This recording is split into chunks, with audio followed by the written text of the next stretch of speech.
bagaimana perkembangan stunting, update stunting terakhir sampai bulan April dari pihak Dinas Kesehatan Kabupaten Cirebon. Tolong dijelasin tentang perkembangan dan persentase yang diperoleh sekarang. Perkembangan stunting saat ini sudah mulai menurun dengan angka persentasenya 2% dari bulan sebelumnya. Selanjutnya kami dari Dinas Kesehatan akan berkoordinasi kembali dengan TPK, pihak puskesmas dan kader untuk terus melakukan pengecekan ulang untuk data stunting yang validasinya benar-benar dikategorikan stunting.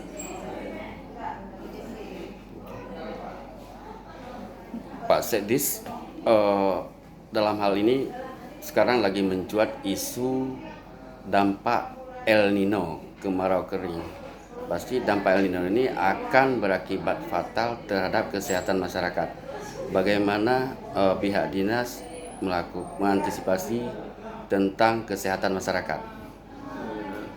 Baiklah, memang ya seperti kita ketahui kalau perubahan cuaca yang ini kan perubahan cuaca, kemarau, jadi tentunya akan berpengaruh ke kesehatan masyarakat, bisa ya menyebabkan berbagai penyakit, kurang cairan dan sebagainya. Antisipasinya tentunya kita nanti coba membuat informasi ke masyarakat ya. Dan tentunya dari masyarakat sendiri pertama harus mengantisipasinya. Ya, antisipasinya kalau memang tidak banyak kebutuhan untuk keluar rumah ya tidak perlu keluar rumah. Kemudian juga mencukupi kebutuhan cairan ya, kebutuhan minum mencukupi. Kemudian yang lain mungkin ya banyak makan makanan bergizi, sayur dan sebagainya dalam rangka menjaga stamina tubuh supaya jangan jatuh sakit. Mungkin itu Pak yang perlu kita lakukan adalah sosialisasi dan penyampaian informasi kepada masyarakat tentang kondisi perubahan cuaca. Terus apa kendala di lapangan jika pihak dinas melakukan pemantauan ataupun sosialisasi dan edukasi terhadap kader-kader untuk stunting tersebut? Untuk stunting ya. Saya kira kendala tidak terlalu ini, cuma ini perlu kerjasama semua lintas sektor Pak. Karena kalau untuk pelaksanaan posyandu stunting menjadi kewajiban semua dinas terkait.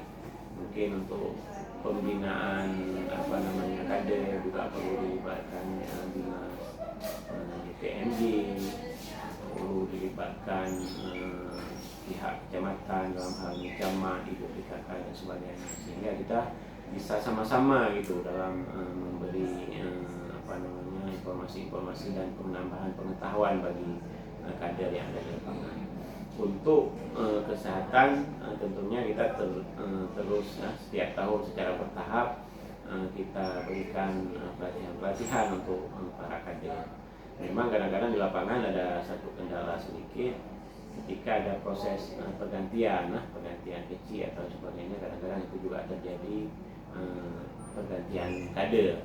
Mungkin di situ kita berharap kader-kader yang sudah dilatih ini dia sudah punya pengetahuan tentang pengelolaan posyandu. Ya, kita berharap itu jangan diganti ya, dipertahankan, kemudian ilmunya bisa diteruskan untuk ada regenerasi di desa-desa kader. Apa himbauan Bapak terhadap masyarakat tentang stunting dan dampak El Nino? Himbauan stunting, karena stunting ini kan bukan kejadian akut Pak.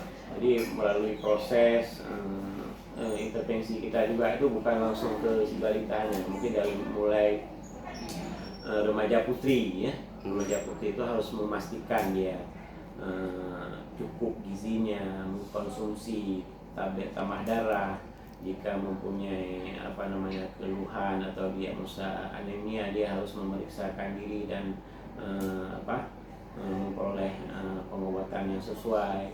Kemudian juga pada kondisi ibu hamil harus memeriksakan kehamilannya secara rutin, kemudian cukup gizinya seperti itu. Kemudian juga kalau bayi itu sudah lahir, bayi itu sudah lahir juga harus mendapatkan gizi yang cukup, mulai dari dia harus ASI eksklusif selama 6 bulan itu hanya diberikan ASI, tidak diberikan makanan yang lain.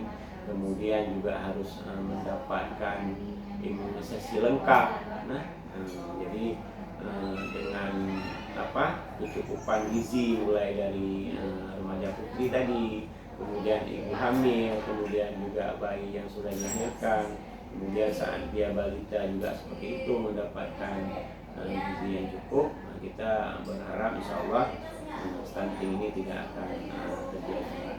Kemudian dengan kondisi El Nino tadi seperti saya sampaikan sebelumnya, harus dijaga. Yang pertama ya tadi, kalau memang tidak kebutuhan yang mendesak ya kita bisa tidak perlu banyak keluar rumah, kemudian mencukupi dengan kecukupan cairan atau minum air bersih gitu, air layak minum, kemudian juga mencukupi dengan gizi-gizi, banyak makan sayur buah dan sebagainya. Oke Pak, terima kasih. Demikian aja.